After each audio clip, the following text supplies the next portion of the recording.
Hello students, प्रतिज्ञा test series के third test जो कि कंबाइंड टेस्ट है, पार्ट 1 पार्ट 2 जो दो टेस्ट हुए हैं उसके सॉल्यूशन के लिए अपन यहाँ पर ध्यान देते हैं। उसके सिलेबस की बात करें तो जो फर्स्ट और सेकंड टेस्ट का सिलेबस रहा उसका कंबाइंड टेस्ट है ये। फर्स्ट क्वेश्चन पर ध्यान देते हैं। फर्स्ट क्वेश्चन क्या बोल रहा है अपने को, प्रदर्शित चित्रानुसार एक सरल रेखी चालक है, एक चालक दर्शाया गया है जिसमें धारा बह रही है 3 एम्पियर धारा और अर्धवृत्ताकार चाप की त्रिज्या दे रखी है। क्वेश्चन में चाप की क्या दे रखी है, त्रिज्या π/10। केंद्र पर चुंबकीय क्षेत्र बताना है। तो देखें, अगर अपन इस चालक पर ध्यान दें, यहां पे मान चाहिए, तो जो इसके अक्ष में आएगा वो तो जीरो हो गया, मतलब ये भी जीरो, ये भी जीरो, बचा अर्धवृत्तीय चाप है। और अर्धवृत्त का फॉर्मूला क्या होता है अपने पास, μ0/4π πi/r अर्धवृत्त का फॉर्मूला है। यहां पर अगर μ0/4π की वैल्यू रख लें, साथ में पाई धारा दी हुई है, कितनी दी है 3, और बटे में क्या है त्रिज्या π/10। पाई से पाई क्या हो जाएगा, कैंसल, ये 10 ऊपर जाएगा तो हो गया 30 -7। क्या इसको अपन 3 - 6 लिख सकते हैं, और 3 - 6 मतलब 3 माइक्रो टेस्ला। पहले क्वेश्चन का आंसर आ गया अपने पास। सेकंड क्वेश्चन पे अगर अपन ध्यान दें तो सेकंड क्वेश्चन अपने को बोल रहा है जमीन से क्षैतिज कोण पर प्रक्षेपित किसी पिंड, मतलब क्षैतिज में प्रक्षेपित किया है, ये इधर से इधर तक प्रक्षेपित किया हुआ है, किसी पिंड के लिए सही कथन बताओ। सही कथन देखते हैं। पहला, उच्चतम बिंदु पर गुरुत्वाकर्षण स्थितिज ऊर्जा अधिकतम है। अगर अपन गुरुत्वीय स्थितिज ऊर्जा की बात करें तो फॉर्मूला है Gmm/r, जहां पर r मैक्सिमम होगा उच्चतम बिंदु पे, टॉप हाइट पे, सही है। तो r क्या है, मैक्सिमम, अधिकतम। वहां पर अगर अपन देखें तो ये वैल्यू कम होगी, लेकिन माइनस लगा है ना, माइनस में घटने को क्या बोला जाता है, बढ़ना। माइनस में घटने को क्या बोला जाता है, बढ़ना। तो अपन बोल रहे हैं जहां पर r ज्यादा होगा वहां पर u भी क्या होगा, ज्यादा। है व्युत्क्रमानुपाती, लेकिन माइनस के कारण क्या हो गया है, समानुपाती, मतलब r अधिकतम तो u भी अधिकतम। तो सही बोल रहा है, उच्चतम बिंदु पर गुरुत्वीय स्थितिज ऊर्जा क्या है, अधिकतम, सही है। बाकी के ऑप्शन देखते हैं। उच्चतम बिंदु पर वेग का क्षैतिज घटक 0, गलत। क्यों, क्योंकि वेग का जो क्षैतिज घटक है वो पूरी गति के दौरान फिक्स है, u cos थीटा, ये कभी परिवर्तित नहीं होता, मतलब ये गलत है। तीसरा स्टेटमेंट देखो, संवेग का ऊर्ध्वाधर घटक उच्चतम बिंदु पर अधिकतम है। ऊर्ध्वाधर घटक तो यहाँ 0 ना, यहाँ थीटा 0 है, और ऊर्ध्वाधर घटक क्या होता है, u cos 0, cos नहीं sin 0, तो sin 0 की वैल्यू क्या होती है, 0, मतलब ये भी गलत है। तीसरा, प्रक्षेप गति के उच्चतम बिंदु पर गतिज ऊर्जा 0, नहीं, गतिज ऊर्जा 0 नहीं है, क्योंकि अपने पास यहाँ क्षैतिज घटक है, इसलिए गतिज ऊर्जा के 0 होने की कोई संभावना नहीं है, ये भी गलत है। मतलब आंसर क्या हो गया अपना, फर्स्ट। नेक्स्ट क्वेश्चन पे ध्यान देते हैं। क्वेश्चन देखें तो चित्र में दर्शाया 10 किलोग्राम का एक गुटका है, किसी क्षैतिज तल पर रखा है, F बल से खींचा गया, बल कितना है, F। तो क्या मैं इसके दो घटक कर लूं, F cos theta, F sin theta, नीचे की तरफ क्या लगाया मैंने, mg, और घर्षण है क्या, हाँ घर्षण है, तो पीछे की तरफ मैंने घर्षण बल लगाया Fs, जो क्या होता है μmg। लेकिन घर्षण बल अकेला μmg नहीं होगा, अपन एक काम करें, इसको μmg नहीं बोल सकते, तो अपन इसको क्या बोल लेंगे, μr। क्या बोलेंगे अपन इसको, μr। r यहां पर क्या है, अभिलंब प्रतिक्रिया, क्या है, अभिलंब प्रतिक्रिया, नॉर्मल रिएक्शन।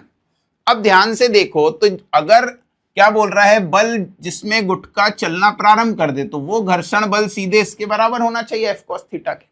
तो अगर अपन बोल दें F cos थीटा बराबर क्या होगा, μr, लेकिन r तो नहीं पता ना, तो r इधर से निकल जाएगा क्या। देखो, अभिलंब प्रतिक्रिया r होती है, और वो कितनी है, तो नीचे क्या लग रहा है, mg, और विरोध कौन कर रहा है, F sin थीटा। विरोध कौन कर रहा है, F sin थीटा। तो यहां से ये फॉर्मूला उठा के यहां रख दो, तो अपने पास फॉर्मूला आ गया एफ कॉस थीटा बराबर म्यू mg प्लस नहीं माइनस क्या है, minus F sine theta. Value रखना स्टार्ट करते हैं अपन। सबसे पहले अपन बोलेंगे एफ कॉस 30। म्यू की वैल्यू क्या है क्वेश्चन में 0.25, तो क्या 1/4 रख लें डायरेक्ट। यहां से देखें तो m की वैल्यू 10, g की वैल्यू 10, f और साइन 30। इसमें दो 4 का इधर गुणा करो तो 4f और साथ में कौन आएगा √3/2 cos 30 की वैल्यू। यहां पर देखें तो ये 100 है माइनस f और ये कितना है 1/2। आप ध्यान दो 2√3, तो 2√3 मतलब अप्रोक्स 3.46 और f ये माइनस इधर आएगा तो 1/2 मतलब 0.5f और इक्वल टू क्या है 100। माइनस इधर किस में आएगा प्लस, इनको ऐड कर दो तो कितना आ रहा है 3.96 f इक्वल टू 100। यहाँ पे आंसर आ गया f इक्वल टू 100/3.96। आप देखो 4 होता तो 25 आ जाता, 4 होता तो क्या आ जाता 25, तो 25 से थोड़ा सा ज्यादा अप्रोक्स में, तो आंसर अपने पास कितना आ गया है बी। नेक्स्ट क्वेश्चन पे अगर अपन ध्यान दें तो अगला क्वेश्चन क्या बोल रहा है, ए बी के पलायन वेग 1:2, त्रिज्या 1:3 है। गुरुत्वीय त्वरण, तो पलायन वेग का फॉर्मूला याद है √2gr। क्या दोनों तरफ स्क्वायर कर लें, ये अंडर रूट गया, तो अपन फॉर्मूला लिख रहे हैं v1 v2, 2 तो कट जाएगा, g1 और g2, यहां भी 2 है, ये कट गया, और साथ में कौन है r1 और r2। यहां पर v1 v2 दिया है, ये दिया है 1:2 इसका वर्ग। यहां g1 g2 हमें निकालना है गुरुत्वीय त्वरण, और त्रिज्याएं दे रखी हैं 1:3, तो क्या ये 3 ऊपर जाएगा, तो 2 का वर्ग कितना 4 और ये 3 आ गया 3/4, ये आ गया g1/g2। क्या है आंसर अपना 3/4, डी आंसर आ गया। नेक्स्ट क्वेश्चन पे अगर अपन ध्यान दें तो जड़त्वाघूर्ण का दिख रहा है mr²/4। देखते साथी, चकती जिसका जड़त्वाघूर्ण mr²/4 है व्यास के परित है, तो व्यास आप अगर ध्यान दो तो ये चकती का केंद्र से लंबवत अक्ष जो होता है मुख्य अक्ष, इसका आंसर अपन क्या लिखते हैं mr²/2, और उसने व्यास का आंसर दे रखा है mr²/4, तो ये तो होता ही है mr²/4। अभी अपन देखते हैं कि उसने बोला क्या है, चकती के तल के लंबवत, और तल के लंबवत मतलब अगर चकती ऐसी है तो हॉरिजॉन्टल, ऐसा लंबवत ऊर्ध्वाधर, इसके लंबवत तो किनारे वाले अक्ष का जड़त्वाघूर्ण बताओ, तो क्या ये अक्ष की यहां की बात कर रहा है वो, और अपने को सेंटर पता है ये इसका मुख्य अक्ष है। यहां मुझे मान चाहिए I', तो मैं लिखूंगा I' बराबर I मुख्य अक्ष प्लस mr², ये r क्योंकि इसके बीच की क्या है दूरी। मुख्य अक्ष का आंसर है mr²/2 प्लस mr², ऐड कर दें तो कितना है 3/2 mr², और उसने आपको बोला x/2 mr², तो x की वैल्यू किसके है 3, लिख दें x/2 mr², mr² 2 कैंसल, तो x इक्वल टू कितना आ गया 3, तो x इक्वल टू क्या है 3। नेक्स्ट क्वेश्चन पे जाते हैं। अगला क्वेश्चन, यदि कोई कण समान समय में समान कोण बनाते हुए, कोण भी समान है और वृत्तीय मार्ग में घूम रहा है, तो कोणीय वेग सदिश, तो अगर नियत चाल से चल रहा है, समान वेग नियत चाल से, तो नियत चाल से तो एक समान वृत्तीय गति होगी, और कोणीय वेग क्या होता है θ/t। तो जब कोण बदल ही नहीं रहा, परिवर्तित नहीं कर रहे, omega equal to v/r, v भी नहीं बदल रहा r भी नहीं बदल रहा, तो जब कुछ भी नहीं बदल रहा तो क्या रहेगा कोणीय वेग स्थिर, कोई राशि नहीं बदल रही है। फिर इसके बाद अपन ध्यान दें तो अपने पास आ गया 7वां क्वेश्चन। 7वें क्वेश्चन में सूची मिलान करनी, तो क्या बोल रहा है, प्रत्यावर्ती जनित्र मतलब एसी जनरेटर। तो एसी जनरेटर अपन ईएमआई में पढ़ते हैं, किस पर आधारित है, विद्युत चुंबकीय प्रेरण के सिद्धांत पर। विद्युत चुंबकीय प्रेरण, मतलब इसका आंसर है सेकेंड। दूसरा ट्रांसफार्मर, ट्रांसफार्मर आपको भी पता है न्यून प्रेरण के सिद्धांत पे काम करता है, मतलब ट्रांसफार्मर का आंसर क्या है, फोर्थ। अब पहले का दूसरा और ट्रांसफार्मर फोर्थ, तो पहले का दूसरा मतलब ये दोनों हो सकते हैं, और दूसरे का फोर्थ, मतलब आंसर तो समझ में आ गया अपने को, थर्ड वाला है। अनुवाद घटित होना, अनुवाद घटित मतलब शार्पनेस नहीं, रेजोनेंस फिनोमिना, अनुनाद घटित होना। और चौथा अनुवाद की तीक्ष्णता, तीक्ष्णता अपन सिंपल सी बात है बोल सकते हैं गुणवत्ता गुणांक, मतलब क्वालिटी फैक्टर। तो तीक्ष्णता के लिए क्या आ गया, क्वालिटी फैक्टर थर्ड, मतलब अनुनाद घटित होने का मतलब है एलसी, ऑसिलेशन की बात कर रहा, अनुनाद की स्थिति, तो अनुनाद की स्थिति के लिए अपन क्या बोलेंगे, फर्स्ट। तो ये आंसर आ गया अपने पास। नेक्स्ट क्वेश्चन नंबर 8, एक विद्युत सेल जिसका विद्युत वाहक बल दे रखा है, कितना दे रखा है, E, तांबे के तार का व्यास D है, अनुगमन, अनुगमन वेग आपको याद हो तो I/N, लेकिन आप बहुत ध्यान से देखो उसने आपको धारा नहीं बोली, आपको बोला विद्युत वाहक बल, तो I बराबर होता है E/R। तो यहां पर अपन ने लिखा E/NE/A और साथ में R, फिर वही लिखा E/NE/A, R की जगह ρL/A, A से A कट गया। यहां पे पता चल रहा है कि अनुगमन वेग जो है वो लंबाई के क्या हो गया, व्युत्क्रमानुपाती। अब ध्यान से देखो लंबाई के व्युत्क्रमानुपाती है। अब अपन पहले का अनुगमन वेग VD, बाद का V2, पहले की लंबाई L1 मतलब L और बाद की कितनी 2L, व्युत्क्रमानुपाती है। तो यहां से L कट जाएगा, V2 उधर जाएगा, तो V2 बराबर VD/2। सही है। नेक्स्ट क्वेश्चन पे आ जाते हैं, आंसर नहीं लगाया अपन ने, हाँ VD/2।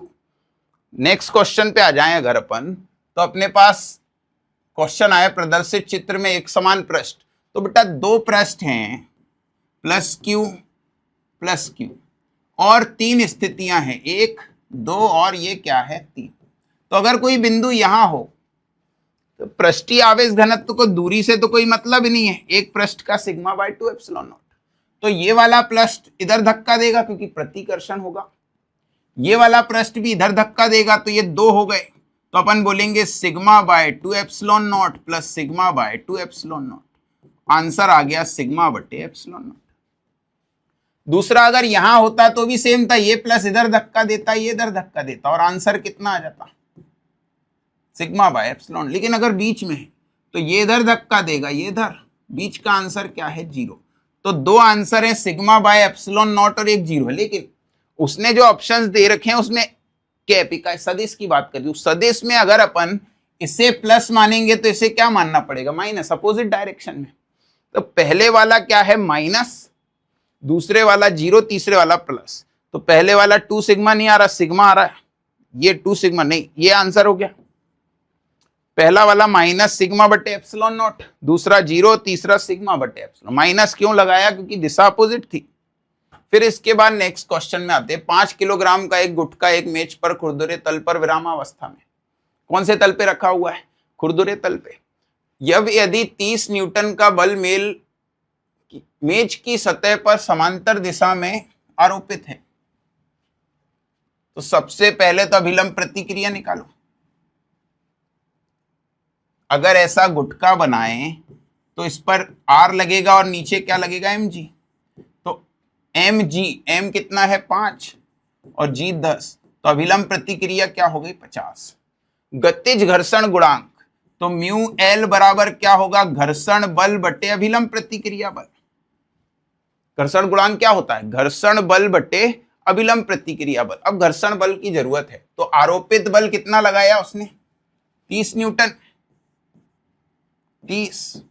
पीछे की तरफ इसका देखो टोटल बल पीछे FL लगेगा, और नेट फोर्स अपन इससे निकाल सकते, कैसे निकाल सकते हैं, तो S बराबर होता है UT प्लस हाफ AT²।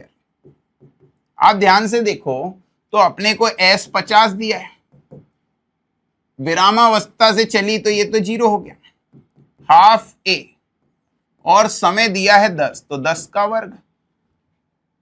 यहां पे देखो तो 50 1/2 A, और ये कितना है 100, ये 2 बार कटा 50, 50 से ये कट गया, मतलब त्वरण कितना आया 1। अब एफ नेट बराबर होता है मां। तो अगर एम ए में देखें तो एम कितना है 5 और उसका परिणामी त्वरण कितना आया 1, तो 5 न्यूटन का बल लगना चाहिए था। तो अपन बोल रहे हैं एफ नेट, कहां से देख लेते हैं, एफ माइनस एफ एल, ये इससे इसको घटाना है तो इसको इधर ले लो, तो एफ एल बराबर आ गया एफ 30 और एफ नेट कितना निकाला 5, 25 आ गया। अब ये फॉर्मूला उठा के यहां रख दो, तो म्यू एल बराबर कितना आया 25 और आर का मान कितना आया 50, 1/2। तो म्यू एल कितना हो गया 0.5, ये आ गया घर्षण गुणांक। थोड़ा सा बड़ा क्वेश्चन है। पहले अपन ने कुल बल निकाला, फिर अपन ने इसमें घर्षण बल निकाला, और घर्षण बल और अभिलंब प्रतिक्रिया बल के अनुपात को क्या कहा जाता है, घर्षण गुणांक। आंसर क्या आ गया सी। नेक्स्ट क्वेश्चन देखें, 11वां क्वेश्चन है, इसके पहले वाला हाँ बिल्कुल सही है। अगले क्वेश्चन में दिखा बल दिया है, छोटा कण प्रारंभिक अवस्था में है, यहां से अगर अपन इसको गति कराएं तो देखो सबसे पहले 2 अवस्थाएं दी हैं, तो अपन क्या निकालें, delta x, x2 minus x1। अगर अपन देखें तो x2 है 5i माइनस 2j प्लस के, माइनस x1 है 2i plus 3j minus 4k, खोलो ब्रैकेट खोलो, 2j क्या है माइनस 2j प्लस के minus 2i minus 3j plus 4k, ये माइनस माइनस प्लस हो गया। 5i 2 गई, कितना बचा 3i, 2j और 3j माइनस 5j, और 4 और 1 कितना हो गया 5k, ये तो हो गया डेल्टा एक्स। अब आपको याद हो तो कार्य होता है अदिश राशि f into D x, delta x तो अदिश है, तो इसमें यहां बल लिख लो, 5i 2j 7k। अदिश राशि में अपन क्या करते हैं, i का गुणा i में, 5 3 15, 5 दूनी 10, 7 5 35, 35 और 15 50 माइनस 10, आंसर कितना हो गया 40 जूल। कितना आंसर हो गया 40 जूल। अगले क्वेश्चन में आ जाते हैं, क्वेश्चन नंबर 14। लगाया क्या आंसर अपन ने, नहीं, इससे आंसर भूल गए अपन लगाना। क्वेश्चन नंबर 14 बोल रहा है एक कण प्रारंभिक वेग, तो गति का समीकरण दिख गया, v बराबर u प्लस AT।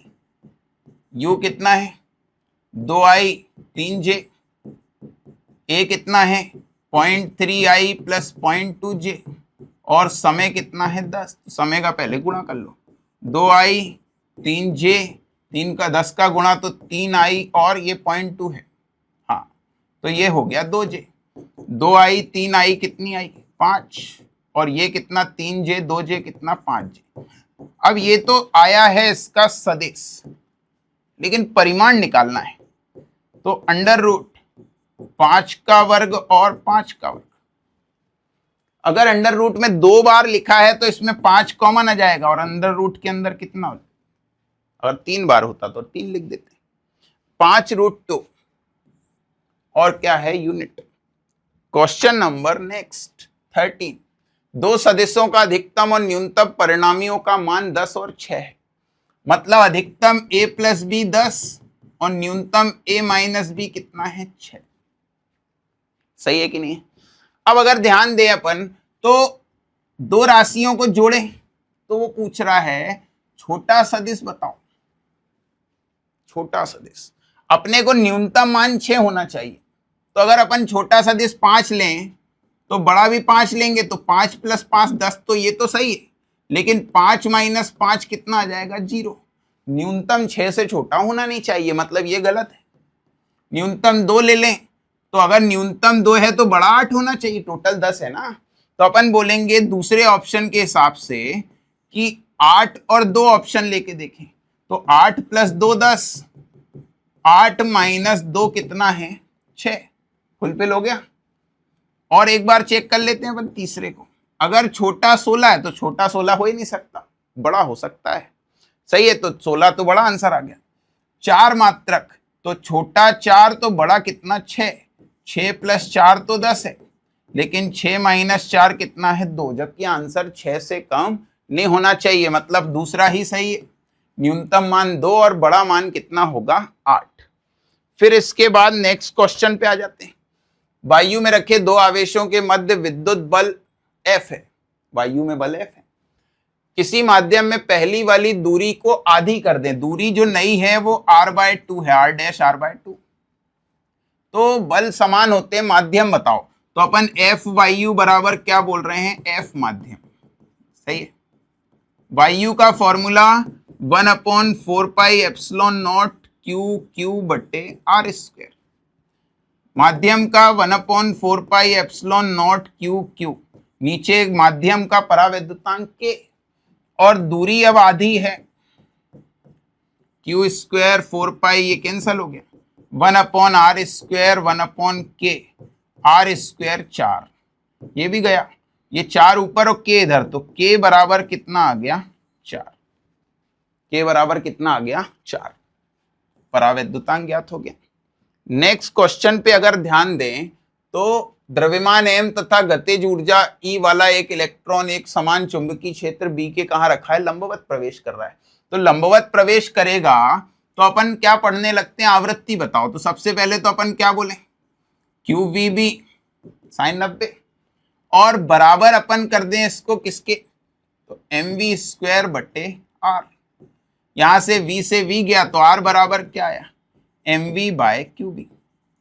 अब आवर्तकाल से आवृत्ति निकाले, तो आवर्तकाल पूरे वृत्त में चली दूरी 2πr और बट्टे में चाल कितनी V, तो 2π/V, और R का मान रखें mv/QB, ये V गया बेटा, क्या आया 2πm/Q, और B भी है साथ में। आवृत्ति क्या होती है उल्टी, तो क्या होगा QB/2πm।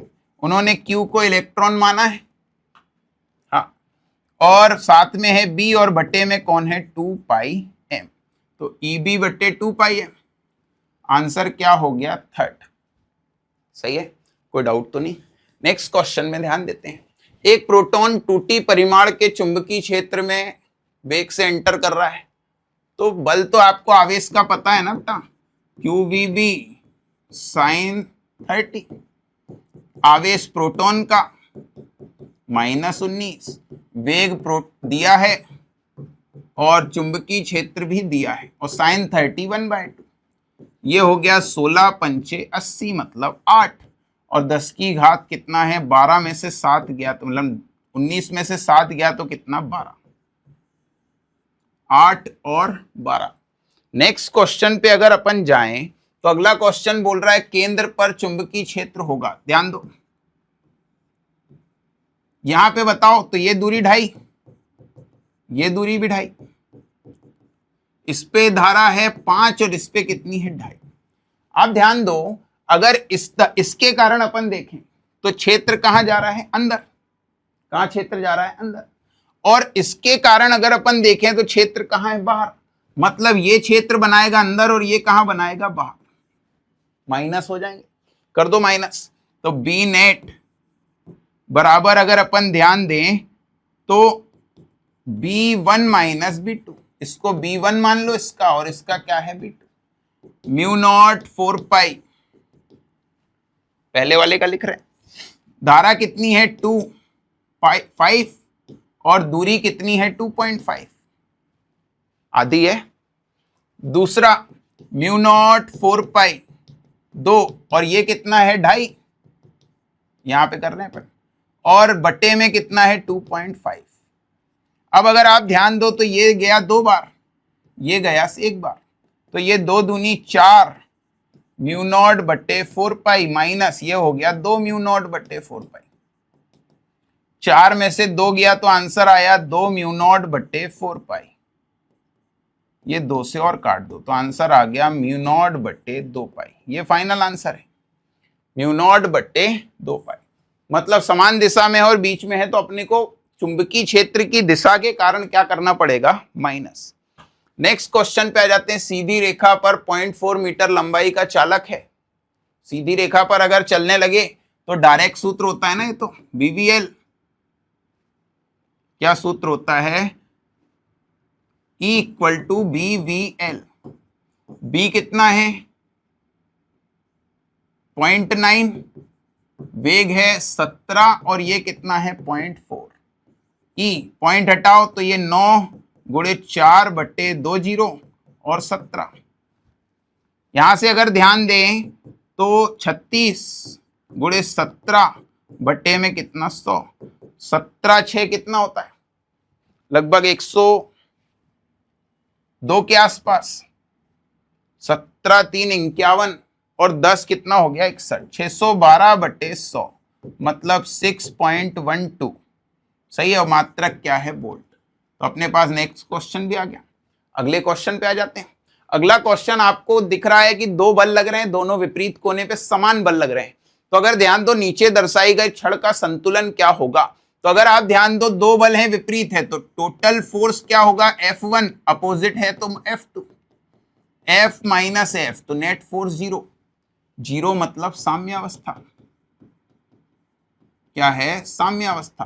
तो स्थानांतरी मतलब सीधी गति तो नहीं होगी, स्थानांतरी साम्यावस्था है।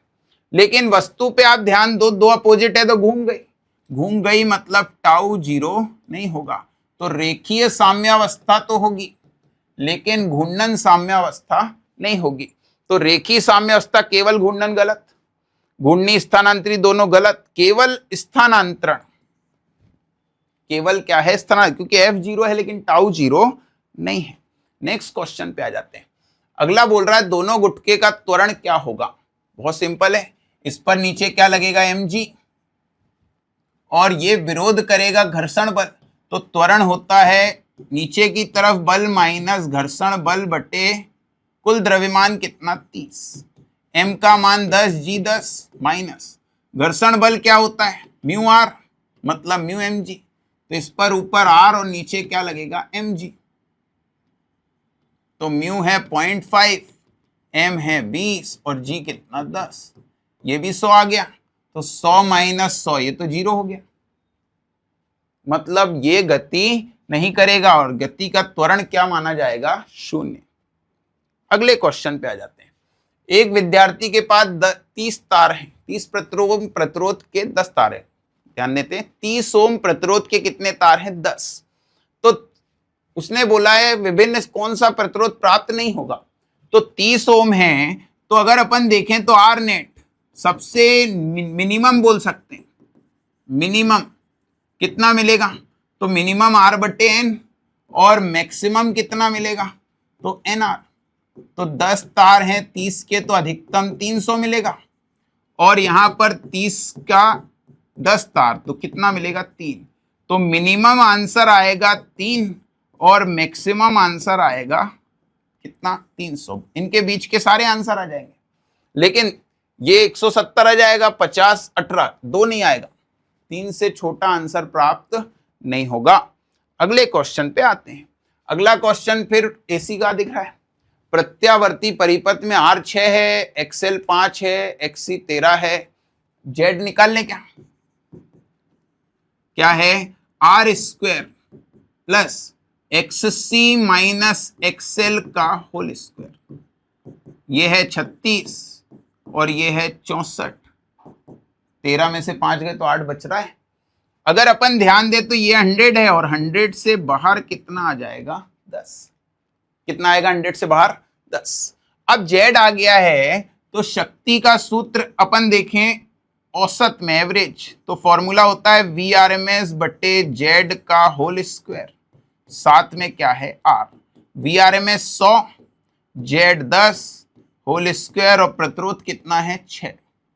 ये हो गया 10, 10 का वर्ग 100 गुणे 6 मतलब 600 वॉट। सिंपल है।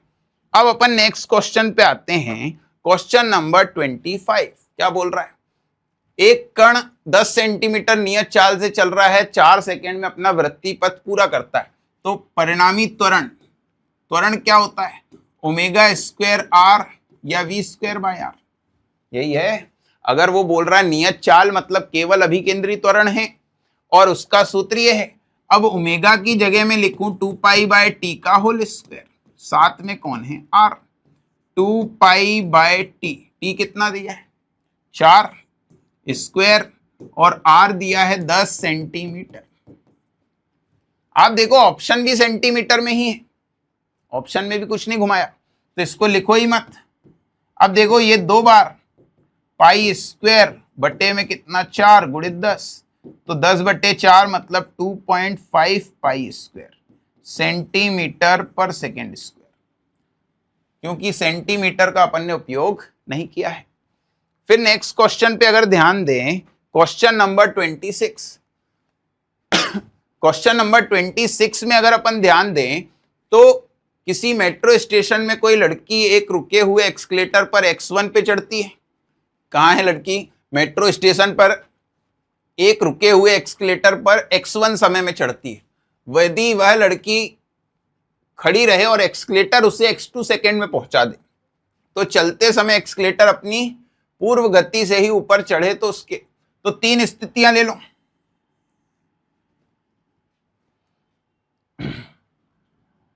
ये 3 स्थितियां ले ली, सब में दूरी तो सेम है s s s। पहले सिर्फ लड़की चल रही है, पहले सिर्फ लड़की चल रही है, इसकी चाल कितनी v1,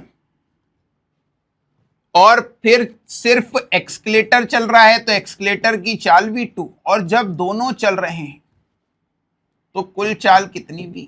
तो क्या मैं ये नहीं बोल सकता कि v बराबर v1 प्लस v2? क्यों? साथ में चलेंगे तो एक ही वस्तु की तरह हो जाएंगे ना, उसी के ऊपर संपर्क में है, संपर्क में है और साथ में ऊपर जाएंगे तो वेग उनके जुड़ जाएंगे, जल्दी पहुंच जाएंगे। अब यहां पर देखें तो कुल दूरी s, समय कितना है, समय उसने कुछ बोला है t मान लो, उसने यहां बोला s, अब यहां समय को उसने x1 बोला है और यहां पर समय को क्या बोला है x2। s तो तीनों में है, t यहां लघुत्तम आएगा x1 प्लस x1 x2, लघुत्तम कितना आएगा x1 x2, x2 इधर और x1 इधर, पलटा दो तो ये आंसर है x1 x2 बटे x1 प्लस x2। सही है क्या? x1 x2 नहीं, माइनस नहीं प्लस वाला आएगा। नेक्स्ट क्वेश्चन पे अगर अपन जाएं 27 मतलब 25, एक मनुष्य का स्थिर लिफ्ट में नीचे की ओर त्वरित लिफ्ट में भारों का अनुपात है। तो देखो लिफ्ट स्थिर है तो mg, लिफ्ट स्थिर है तो mg, और लिफ्ट में भारों का अनुपात नीचे की ओर जा रही है तो क्या आता है mg माइनस a। जब लिफ्ट नीचे फॉल करेगी तो क्या आएगा mg माइनस a। अब m से m काट दो और इनका अनुपात दिया है 5/2, ये 2g, ये 5 का गुणा करो तो 5g माइनस 5a, इसको इधर लाओ तो 5a बराबर 5g में से 2g माइनस करना है तो a बराबर आ गया, ये 2 है, सही है, a बराबर आ गया 3g और बटे में कितना है 5, है क्या? लिफ्ट ऊपर जाती तो अपन यहाँ g प्लस ए लिखते, नीचे आ रही है तो मतलब क्या लिखा है g माइनस ए। नेक्स्ट क्वेश्चन क्या बोल रहा है कि i बराबर क्या है, i बराबर क्या है 4 + 3 साइन ओमेगा t। इसमें ये जो मान है ये डीसी का है और ये वाला मान किसका है, एसी का, एक डीसी और एक एसी। अगर अपन ध्यान दे तो आई नेट बराबर होता है आई डीसी का स्क्वायर प्लस आई आरएमएस का स्क्वायर। डीसी तो डायरेक्ट रख दें 4 का वर्ग, लेकिन आप बहुत ध्यान से देखो तो आरएमएस कितना होगा, आरएमएस बराबर होगा 3/√2, क्योंकि ये आई नॉट है ना, आई नॉट बाय √2। अब अगर यहां मैं रखूं 3/√2 का स्क्वायर, ये 16 और ये है 9/2, लघुत्तम आएगा कितना 2, 16 दूनी 32 और 9, ये तो जोड़ना है बस अपने को, 41/2। आंसर कितना आ गया डी। नेक्स्ट क्वेश्चन पे अगर अपन ध्यान दें तो एक गेंद रस्सी की सहायता से ऊर्ध्वाधर गति कर रही है, रस्सी की सहायता से ऊर्ध्वाधर वृत्त में क्या कर रही है, गति। तो अधिकतम और न्यूनतम तनाव का अंतर दिया है। अब आप ध्यान दो, जब रस्सी घूमती है तो इसके अलग अलग बिंदु आते हैं, वो पूरा वृत्त बनेगा। यहां पर होगा तनाव मैक्सिमम और यहां क्या होगा, मिनिमम। एक मैक्सिमम और एक क्या है, मिनिमम। अगर आप यहां पर ध्यान दो तो यहां पर रस्सी पर नीचे mg लग रहा है और केंद्र पर क्या लग रहा है, mv²/r। तो अपन लिखते हैं ऊपर की तरफ T मैक्सिमम माइनस mg बराबर mv²/r। अभी केंद्रीय बल के बराबर करते हैं, तो T मैक्सिमम हो गया mg प्लस mv1² बटे कौन है, r। v1 मान लिया, यहां वेग अलग चाल अलग होगी बेटा। यहां पर अपन देखें तो तनाव तो नीचे की तरफ है, तो अपन इसको बोलेंगे T मिनिमम। अब mg नीचे है, सही है, तो अपन क्या बोलेंगे, इस तरफ लिखेंगे इसको, अपन में क्या करके लिखेंगे, यहां से ध्यान देना, तो इसको लिखेंगे अपन mg प्लस, एक मिनट, अभी केंद्रीय बल यहां पर क्या होना चाहिए, ज्यादा। अभी केंद्रीय बल यहां पर क्या होना चाहिए, ज्यादा।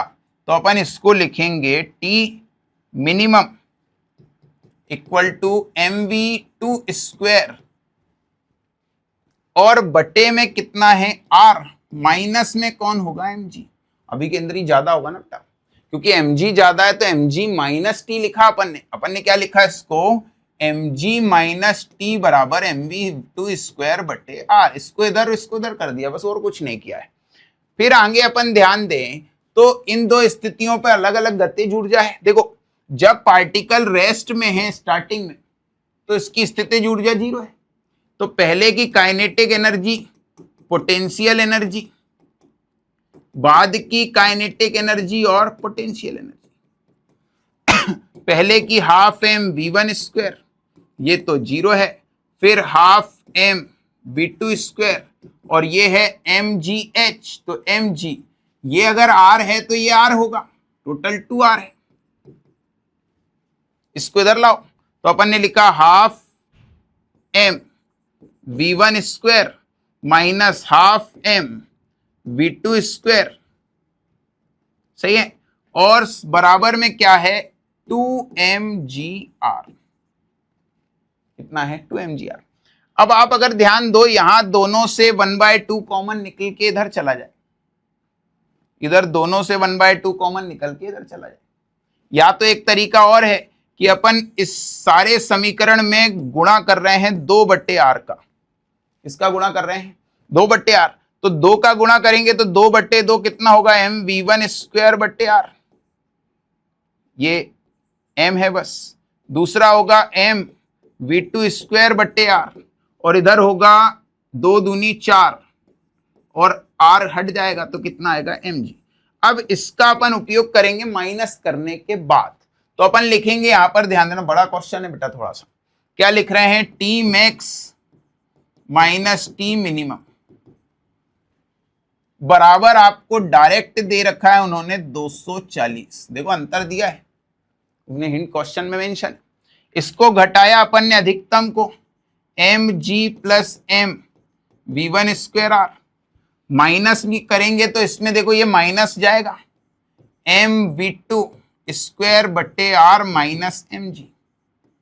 यहां पर बराबर में कितना है, 240 है क्या।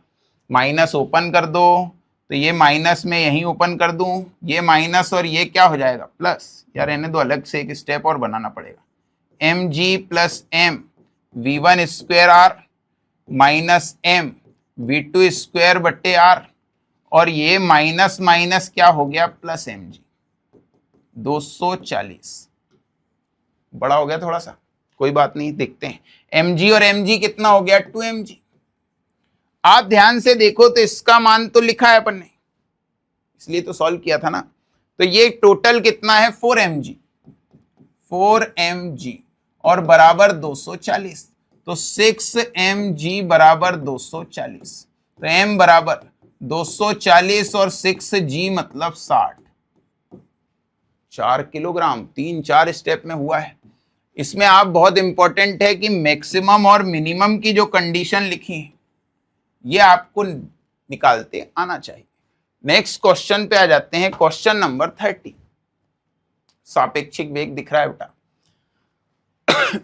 पी क्यू किसी क्षण 10 मीटर दूरी पर है, पी क्यू क्रमशः 8 मीटर, इसके घटक दे दिए तो घटक करना स्टार्ट करें अपन। तो 6 cos 30, 6 sin 30, इसका घटक करें क्या, इधर आएगा 8 cos 30, इधर आएगा 8 sin 30। आप ध्यान दो, सापेक्षिक वेग की स्थिति, उसने बोला सापेक्ष कोणीय वेग बताओ। सापेक्षिक वेग में अपन या तो दिशा में या तो विपरीत, इधर वाले घटक से तो कोई मतलब ही नहीं ना। अगर देखें इसका विपरीत है ये दोनों, ये जा रहा ऊपर और ये कहां जा रहा है, नीचे, एक ऊपर एक नीचे। तो अगर देखें तो इसको अपन सॉल्व कर लें, 6 sin 30 मतलब ये 3 है, इसे सॉल्व कर लो, कितना है, तो अपन बोल रहे हैं v रिलेटिव, तो एक है 4 माइनस दूसरे को घटाएंगे, अगर समान होता तो डायरेक्ट, लेकिन विपरीत है ना, तो 3 मतलब ये आ गया कितना, 7, और omega equal to V R बटे आर। तो वी आर है 7 और त्रिज्या कितनी दी है, 10, मतलब 0.7 रेडियन प्रति सेकेंड। नेक्स्ट क्वेश्चन पे आते हैं। सड़क पर वृत्ताकार बनाया गया एक गाड़ियों से 72 किलोमीटर, यदि वक्री त्रिज्या बंकन कोण ऐसी करके कोई सतह बनाई होगी, ये थीटा होगा, थीटा के सामने लंब, और ये क्या होगा, आधार, ऐसी कोई एक सतह होगी। इसमें ये tan थीटा है और इसका डायरेक्ट सूत्र क्या होता है, v स्क्वायर बटे आर जी। तो tan थीटा वेग दे रखा है इन्होंने 72, तो 72 गुणित 5 बटे 18, 20 है, 20 गुणित 20, और r का मान दे रखा है 100, g का मान है 10, ये 5, तो tan थीटा बराबर आ गया 2 बटे 5, इसी के पदों में है ना आंसर। हाँ, थीटा बराबर tan इनवर्स 2 बटे 5, सरल है, अपना आंसर आ गया क्या, सी। नेक्स्ट क्वेश्चन में जाते हैं, क्वेश्चन नंबर 30। क्वेश्चन नंबर 30 क्या बोल रहा है, 1 किलोग्राम द्रव्यमान का एक बम फटा, विस्फोटक, विस्फोट मतलब संवेग का संरक्षण, और 3 भाग हुए, 1 1 3 विभक्त, इसके समान द्रव्यमान वाले भाग लंबवत गए। तो अपन ने बोला P नेट इक्वल टू, तो 0 हो गया, संवेग संरक्षित, P1 P2 और P3 बराबर 0। 2 लंबवत थे तो दोनों को एक तरफ रख लो, बराबर -P3। अब संवेग तो सदिश राशि है ना, तो अपन जब इसमें फॉर्मूला लगाएंगे तो P3 का परिमाण under root P1 square P2 square plus 2P1 P2 cos 90, ये तो 0 हो गया ना बेटा। तो P3 का मान कितना दिया उसने, ये तीसरा 3, और वेग भी 3, लेकिन ये किस में है आंसर, माइनस में है, बराबर 1 मिनट 3 3 3, हाँ ठीक है कोई बात नहीं। यहां पर अगर अपन देखें तो V1 M1 को 1 और इसके वेग को कितना दे रखा उन्होंने, 30, इसका वर्ग, फिर 1 और 30 इसका वर्ग। तो अगर आप ध्यान दो तो -3 तो दिशा दर्शा रहा है, 30 30 फिर वही 2 बार आया तो 30√2 लिख लें। तो V3 बराबर 30 बटे 3, आंसर कितना है 10√2। बहुत इंपॉर्टेंट रहता है क्वेश्चन। 31 में 2 किलोग्राम 1 किलोग्राम के 2 कण हैं, एक -2 रखे गए हैं। 5 किलोग्राम का तीसरा कण कहाँ रखना, मूल बिंदु पर, मतलब द्रव्यमान केंद्र की स्थिति को अपन क्या मान लें, delta R, M1 x1 M2 x2 M3 x3 बटे अपन बोल रहे हैं M1 plus M2 plus M3। अब ये जो है डेल्टा R ये तो 0 हो गया, कोई परिवर्तन नहीं। M1 कितना है, 2 किलोग्राम, और इसका गुणा करना है अपने को -4 नहीं, पहले गुणा करना है 1i माइनस 2j से, प्लस दूसरा अपना द्रव्यमान है 1, इसका गुणा करना है माइनस 4i प्लस 3j से, और तीसरा है 5, और इसके लिए अपन कुछ x मान लें, x y z जो भी मान सकते हैं, और टोटल जो द्रव्यमान है 8 है, लेकिन ये तो 0 हो गया ना। इस 5x को इधर लाओ तो माइनस 5x, 2 का गुणा 2i माइनस 4j, फिर ये आया माइनस 4j, और ये है प्लस 3j, 4j नहीं 4i बेटा, है ना। अब देखो माइनस 5x बराबर 2i, 4 गई तो माइनस 2i, और 4j में से ये गया माइनस j, तो अपन ने देखो सबके माइनस कॉमन निकाल के कैंसिल हो जाएंगे, तो अपना आंसर आया जो x है वो आया 2i प्लस j, और बट्टे में कितना 5, मतलब एक है 2/5 और दूसरा कितना है 1/5, और दोनों किसमें है प्लस में। इसको x और y के घटक में अलग अलग भी सॉल्व किया जा सकता था। क्वेश्चन नंबर 32, समान द्रव्यमान का निकाय एक ठोस गोला, खोखला गोला, चकती, बहुत इंपॉर्टेंट वर्ड यहां लिखा दिख रहा है, चिकने नत्तल पर है, तो चिकने नत्तल पे ना चकती फिसलेगी ना, मतलब कोई लुढ़केगा नहीं, सीधा यहां से फिसलेंगे, तो सीधा फिसले तो क्या हो जाएगा √2h/g, मुक्त रूप से गिरने के जैसा हो जाएगा। और यहां पर केवल ऊंचाई, तो ऊंचाई सबकी बराबर है, मतलब सभी कैसे पहुंचेंगे एक साथ, कैसे पहुंचेंगे बेटा एक साथ। क्वेश्चन नंबर 35 क्या बोल रहा है, एफ आर अल्फा का मान कोणीय संवेग संरक्षित है, कोणीय संवेग संरक्षित मतलब टाउ बराबर होता है dl/dt, और संरक्षित मतलब 0, नियत राशि है ना, नियत राशि का अवकलन क्या हो जाएगा 0। तो अपन पहले इसका क्रॉस प्रोडक्ट करें, RF टेबल बनाएं, अल्फा 3 6 2 6 12, और अपन फिर लिखें टाउ। यहां पर अगर देखें तो अपन क्या बोल रहे हैं, पहले आई माइनस j और प्लस के, ये 12 माइनस 36, और 6 कितना होगा माइनस 36। दूसरा अल्फा 12 अल्फा, और ये 6 दूनी कितना है 12, सही है। तीसरा यहां पर देखो तो माइनस 6 अल्फा, और ये 3 दूनी कितना 6। अब बहुत इंपॉर्टेंट शर्त है कि अगर कोई राशि शून्य है तो उसके सारे घटक 0, तो ये देखो ये तो 0 हो रहा है, इसका मतलब ये भी बराबर होंगे और ये भी बराबर होंगे, 0 हो जाएंगे, सही है। तो अगर अपन यहां से देखें तो माइनस 12 अल्फा बराबर किसके होगा माइनस 12 के, एक मिनट, नहीं माइनस नहीं, तो माइनस ऐसा अपन बोल सकते हैं कि माइनस 12 अल्फा माइनस 12 बराबर कितना होना चाहिए 0, टोटल 0 होगा ना इसका भी, माइनस 6 अल्फा माइनस 6 बराबर 0, तो 6 अल्फा बराबर प्लस 6, और 6 से 6 कटा तो आंसर कितना आया -1। सेम यहां से भी है, 12 अल्फा बराबर प्लस 12, 12 से 12 कट गया तो अल्फा बराबर -1, तो हर कंडीशन में अल्फा का मान कितना आ रहा है -1। क्वेश्चन नेक्स्ट पर अपन ध्यान देते हैं, नए खोजे गए ग्रह पृथ्वी के घनत्व की 3 गुना है, घनत्व 3 गुना है, गुरुत्वीय त्वरण पृथ्वी की सतह के बराबर है, तो पृथ्वी का गुरुत्वीय त्वरण और ये कोई ग्रह का, सही है। अगर अपन देखें तो त्रिज्या r है तो उसकी त्रिज्या बताओ, तो दोनों के घनत्व 3 गुना है, तो अपन यहां लिखेंगे 4/3 पाई g r1 ρ1 या r अर्थ रो अर्थ लिख दो, और 4/3 पाई g r सैटेलाइट रो सैटेलाइट, ये तो कैंसल हो जाएगा।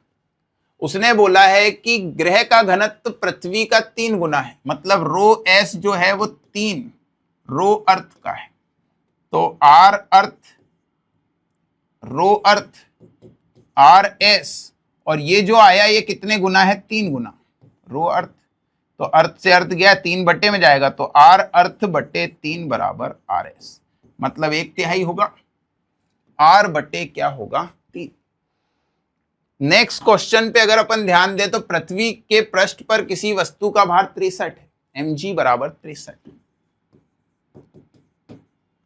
पृथ्वी से आधी ऊंचाई पर, तो आधी ऊंचाई को आप समझ रहे हो, तो ऊंचाई का सूत्र क्या है, r बटे r प्लस एच का होल स्क्वायर, जी एच, तो जी r आधी ऊंचाई r प्लस r बाय 2, लघुत्तम कितना आएगा r, ये है 2r 3r, ये ऊपर जाएगा तो 4/3, नहीं 4 नहीं 2/3 का स्क्वायर, मतलब 4/9 जी। नया जो भार आया वो आया m और g की जगह 4g/9। इस m और g की जगह मैं लिखूंगा 63, 4/9, 9 से 7 बार और 4 सत्ते कितना 28 न्यूटन। कितना आ गया 28 न्यूटन। तो 28 वाला ऑप्शन लगा देते हैं। नेक्स्ट क्वेश्चन पे अगर अपन ध्यान दें, एक समान विलगित गोली कोश के अंदर खोखला गोले के अंदर आवेश 0, तीव्रता भी 0, और अगर वो बोला जाए तो अंदर का विभव इनसाइड का वो किसके बराबर होता है, सतह के। अंदर का विभव किसके बराबर, सतह के। तो गुरुत्वीय विभव शून्य नहीं है, अंदर बिल्कुल सही है, सतह के बराबर है। दूसरा, गुरुत्वीय क्षेत्र शून्य नहीं है, गलत, गुरुत्वीय क्षेत्र तो अंदर 0 है, वो लिख चुके हैं। पर गुरुत्वीय विभव हर जगह समान है, सही, तो ये भी सही है, ये भी सही है, क्योंकि यहां पे हम ने बोला ना अंदर हर जगह समान है। गुरुत्वीय क्षेत्र हर जगह क्या है, एक समान। तो अपने पास जो आंसर आ रहा है गुरुत्वीय क्षेत्र, ग्रेविटेशनल फील्ड, तो देखो गुरुत्वीय क्षेत्र एक समान है, तो सही है, 0 है और एक समान है।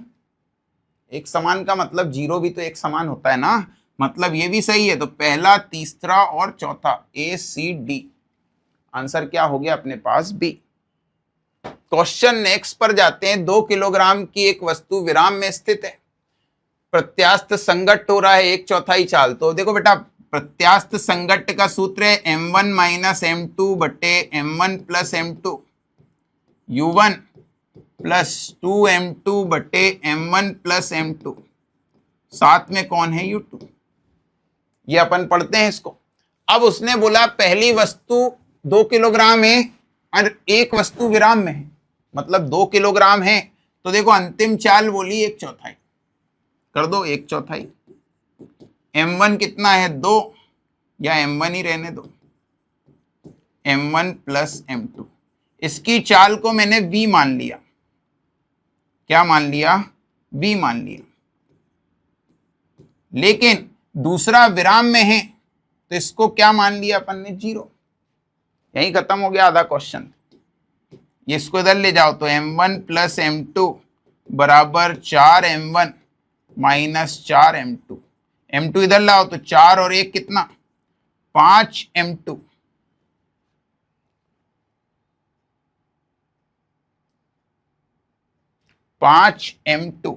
कहीं कोई मिस्टेक तो नहीं है, अच्छा हाँ मान दिया है, ठीक है। 5m2 बराबर क्या हो गया, 4m1 माइनस m1, तो 5m2, तो ये आ गया 3 और m1 का मान 2, तो अपने पास आया m2 बराबर 6/5, 1.2। कोई डाउट, 1.2। सूत्र याद रखना पड़ेगा, सूत्र से ही काम होगा इसका। फिर नेक्स्ट क्वेश्चन पे आ जाते हैं। अब ये चलाई गोली धसेगी, ये पिंड आगे गति करेगा। तो अपन देखें तो प्रारंभ में गोली अकेले चल रही है, तो गोली का संवेग प्लस p वस्तु का संवेग बराबर p टोटल संवेग। तो गोली का क्या होगा संवेग, m 5 ग्राम और वेग 500। वस्तु तो रुकी है, यहां पर कितना होगा, तो अब देखो दोनों जुड़ गए, तो 45 और 5 50 ग्राम। देखना, ध्यान देना, P टोटल में अपन लिखेंगे M टोटल और लिखेंगे वेग, और साथ में क्या निकालना है, वेग। तो वेग अभी निकालें पहले। तो देखो ध्यान दो, ये हो गया 2500 माइनस 3, 50 माइनस 3, 3 गया, 0 से 0 गया, 5 से 50 बार गया, और ये आ गया वेग का मान। लेकिन वेग नहीं पूछ रहा।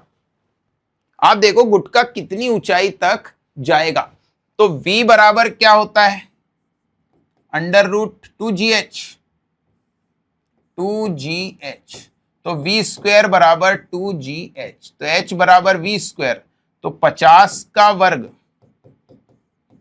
और 2, g का मान 10, 0 से 0 काट दो, इससे काट लो 25, 25 पंचे 125, और आंसर किस में आ गया, मीटर। मतलब पहले अपन ने निकाल दिया वेग, और उसके बाद आगे बढ़े तो अपन ने क्या निकाल दी, ऊंचाई।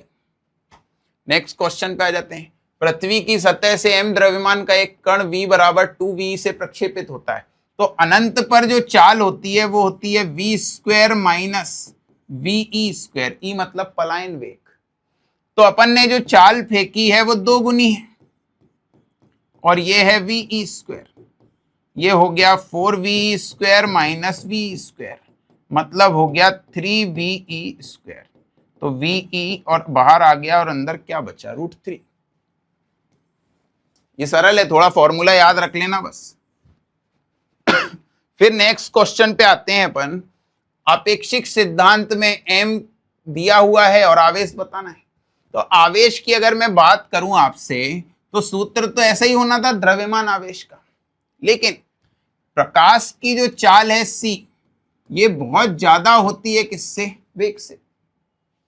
ये जो c है, इलेक्ट्रॉन के वेग से प्रोटॉन किसी आवेश के वेग से तो बहुत ज्यादा है ना। और अगर ये राशि ज्यादा है नीचे वाली, तो ये राशि नगण्य हो जाएगी, और ये नगण्य हुआ तो क्या बचेगा, 1। मतलब अपन ऐसा बोल सकते हैं कि v स्क्वायर बटे सी स्क्वायर लगभग में कितना आ गया, 0, लगभग, अनुमानित, बहुत ज्यादा मान है, और इतना कम आया तो ये हट जाएगा, तो क्या बचेगा, q बराबर q0, और नीचे का मान कितना हो गया, 1। तो अपना आंसर क्या आएगा। फिर अगले क्वेश्चन में आंसर, अगले क्वेश्चन की तरफ जाएं। अब आया थोड़ा बढ़िया अपना प्रतिरोध का क्वेश्चन। प्रतिरोध के क्वेश्चन को अपन स्टार्ट करें यहां से कर लेते हैं। अगर ध्यान दे तो देखो बीच में तो आपको ये व्हीट स्टोन दिख रहा है,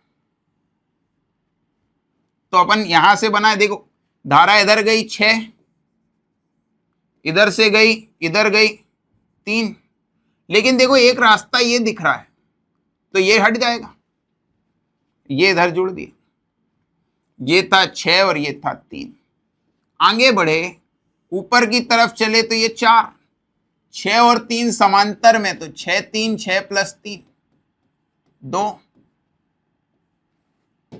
व्हीट स्टोन पे ध्यान दो, 10 20 15 और 30, 10 20 अनुपात बराबर है, बीच का हट गया, 10 20 30, और ये कितना 45। तो अपन अगर इसे सॉल्व करें तो आएगा 30 गुणित 45, 30 प्लस 45, तो 30 गुणित 45 बट्टे 75, 15 से 3, और ये कितनी बार 5 6, कितना आ गया बेटा, ये आया था 6 3 2, ये आया है 18, कितना आया है 18, और लास्ट वाला है 9, ये पहुंच गए बी। ये भी 6 और 3 समांतर में 2 होगा, कितना होगा 2।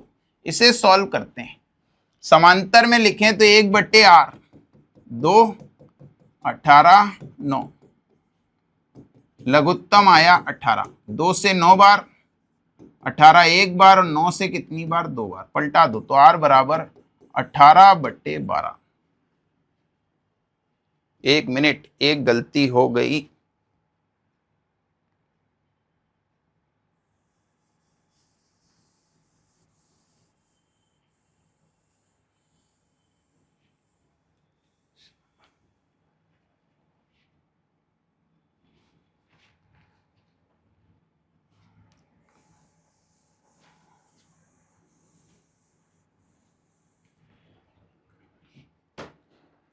नेक्स्ट क्वेश्चन पर ध्यान देते हैं। नेक्स्ट क्वेश्चन में अगर अपन ध्यान दें तो इधर से स्टार्ट कर लेते हैं। यहां से अगर अपन चलें तो ये 3 है, मतलब 6, ये 6, और यहां से अगर अपन जाएं तो ये आया रास्ते में 3, लेकिन इधर से एक डायरेक्ट रास्ता, ये फ्यूज हो गया, तो 6 और 3। आगे बढ़ो, ऊपर वाले रास्ते में जाओ तो ये 6 और 3, 6 + 3 कितना, 18/9, 2, ये 4 और ये 2। नीचे बीच वाली लाइन में देखो, ये व्हीट स्टोन दिख रहा है,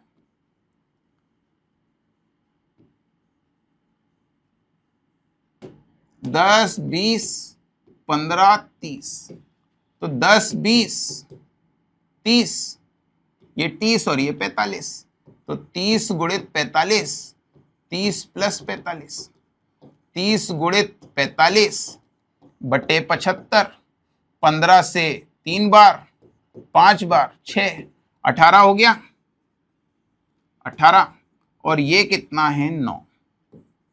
ये हो गया बेटा 2, 2। इन तीनों को सॉल्व करें, 6, 18 और 9 को, तो 6, 18 और 9, लघुत्तम कितना ले लें, 18, 6 से 3, 18 से 1, 9 से 2, पलटा दो तो आया 18/6। बेटा ये आ गया 3, तो 3 + 2, आंसर कितना आ गया, 5। थोड़ा सा सॉल्व करने में, डायग्राम बनाने का क्वेश्चन है, बाकी तो सिंपल है। क्वेश्चन नंबर 42 पर ध्यान देते हैं। अगर आप इस क्वेश्चन में ध्यान दो तो अपने पास एक चित्र है R1 R2 जिसकी क्या है, त्रिज्या। R1 R2 क्या है, त्रिज्या। 2 अर्धवृत्त बने हुए हैं, क्या बने हुए हैं, 2 अर्धवृत्त। और अपने को केंद्र O पर क्या ज्ञात करना है, चुंबकीय क्षेत्र तीव्रता। तो अगर यहां पर अपन ध्यान दें सेंटर में, तो ये तो एक्सेस में है, मतलब ये दोनों तो 0 हो जाएंगे, लेकिन 2 अर्धवृत्त दिख रहे हैं, एक की त्रिज्या क्या है, R1, तो μ0/4π अर्धवृत्त है, तो πi/R1, ये अपन B1 मान लेते हैं। दूसरा है B2, क्या है, μ0/4π πi/R2। अब दोनों बनने के बाद अपने को समझ में आ रहा है कि जो करंट है वो इस डायरेक्शन में, मतलब इसके कारण भी इनसाइड और नीचे वाले के कारण भी इनसाइड। अब दोनों अगर इनसाइड हैं तो अपन ऐड करेंगे, देखो पाई पाई क्या हो गया, cancel. B net equal to B1 + B2, जो जो कॉमन है बाहर निकाल दें। क्या कॉमन है, μ0I/4, 1/R1 + 1/R2। अब यहां पर अगर ध्यान दे तो μ0I/4 R1 R2, और ये क्या हो जाएगा, R2 + R1। अपने पास आंसर आ गया क्या, R1 R2/R2 + R1। आंसर क्या आ गया अपने पास, डी। नेक्स्ट क्वेश्चन में अगर अपन ध्यान दें तो अपने पास बोला है श्रेणी क्रम में एक प्रतिरोध R और वोल्ट मीटर जुड़े हैं। एक अमीटर बैटरी के किस में जुड़ा है, समांतर क्रम में। तो अगर अपन देखा जाए तो प्रतिरोध जो R है ये लगा हुआ है, इसके साथ क्या लगी हुई है, बैटरी, ये लगे हैं श्रेणी क्रम में। अगर यहां पर अपन क्या करें कि एक वोल्ट मीटर जुड़ा है, वोल्ट मीटर यहां जोड़ दें, और एक अमीटर बैटरी के किस में जोड़ दें, समांतर क्रम में। तो ये भी अपन ने यहां मीटर जोड़ दिया। अब अगर तीनों को अपन ऐड कर दें तो देखो वोल्ट मीटर का प्रतिरोध ज्यादा है और अमीटर का प्रतिरोध लगभग क्या होता है, 0। तो जो सारा करंट है वो किससे निकल जाएगा, अमीटर से। मतलब यहां तो कुछ होगा ही नहीं, तो वोल्ट मीटर डैमेज तो नहीं करेगा, मतलब वोल्ट मीटर में कोई नुकसान नहीं होगा। तो अपने पास ना तो अमीटर ना वोल्ट मीटर जलेगा, ना तो अमीटर ना वोल्ट मीटर जलेगा। दूसरा, अमीटर और वोल्ट मीटर दोनों जलेंगे, गलत। ना केवल वोल्ट मीटर जलेगा, नहीं, लेकिन केवल अमीटर, तो अमीटर फ्यूज हो जाएगा क्योंकि उसका प्रतिरोध बहुत कम है। तो सारा करंट किसके पास से जाएगा, अमीटर के पास से। देखो आप व्हीट स्टोन का एक और डायग्राम दिखा अपने को। यहां पर ये कोई नया बिंदु है, इसको P नाम दे दें। तो ये सेम है, आप ध्यान से देखो तो ये दोनों आपस में, यहां से देख लो इंग्लिश वाले, ये दोनों आपस में समांतर है, तो 17 और 13 समांतर में कितना हो गया 30, 17 प्लस 13, और यहां से गया है 6। देखो बीच में एक 5 भी है, और ये एक और एक भी समांतर में कितना हो गया 2। एक प्रतिरोध ये डायरेक्ट और एक प्रतिरोध ये डायरेक्ट। व्हीटस्टोन का डायग्राम है बेटा, ये है संतुलित, क्योंकि ये है 10, तो 30/6, 5, 10/2 भी कितना 5। अब ये हट गया तो 30 और 10 श्रेणी में, 30 गुणे 10, 30 प्लस 10 40, 4/3। सही है। अब दूसरा अपन देखें तो 6 और 2 भी है, तो 6 गुणे 2, 6 प्लस 2 8, 4, 3/2। सही है। अब ये देखा जाए तो अपने पास ऊपर आया 30/4 और नीचे आया 3/2। जोड़ दो, आर नेट 30/4, 3/2। ये कटा तो 7.5 और ये कटा तो 1.5। टोटल आंसर कितना आ गया 9 ओम। कितना आंसर है 9 ओम। नेक्स्ट क्वेश्चन पे आ जाते हैं। सी संधारित्र के एक V वोल्ट के विद्युत वाहक बल को सेल को जोड़ा गया है, के परावैद्युतांक। अब देखो बैटरी जुड़ी है, बैटरी जुड़ी है तो विभव नियत होता है, बैटरी हटाते साथ कौन नियत हो जाता है आवेश। मतलब बैटरी जुड़ी है तो विभव नियत होना चाहिए। पहला, संधारित्र में संचित ऊर्जा बढ़ेगी, अपने को नहीं पता, बढ़ भी सकती घट भी सकती। क्यों? बैटरी जुड़ी है तो Q बराबर CV, यही है ना। तो अगर ध्यान दे तो धारिता तो बढ़ती है, तो धारिता बढ़ेगी तो अपन बोल रहे हैं आवेश बढ़ेगा, और W बराबर QV। विभव नियत है तो आवेश बढ़ेगा तो ऊर्जा कार्य भी बढ़ेंगे। पहला सही है। संधारित्र की संचित ऊर्जा का परिवर्तन, तो देखो फाइनल होता है हाफ CV² बटे के। यहां पे ध्यान दो, इसमें अगर अपन बोले तो ये K और -1 कहां से आया, तो हाफ KC, और V की जगह V/K लिखेंगे, तो ये भी हो सकता है कि आ जाए। तीसरा, संधारित्र की संचित आवेश पहले जितना, गलत हो गया, देखो अपने को बाकी पढ़ने नहीं पड़ रहे। संधारित्र पर पहले जितना आवेश रहता उतना ही रहेगा, नहीं आवेश तो बदलेगा। प्लेटें आने पर आवेश K गुना बढ़ेगा, तो यही असत्य है, क्योंकि असत्य पूछ रहा है अपने से। ये हो गए अपने क्वेश्चंस।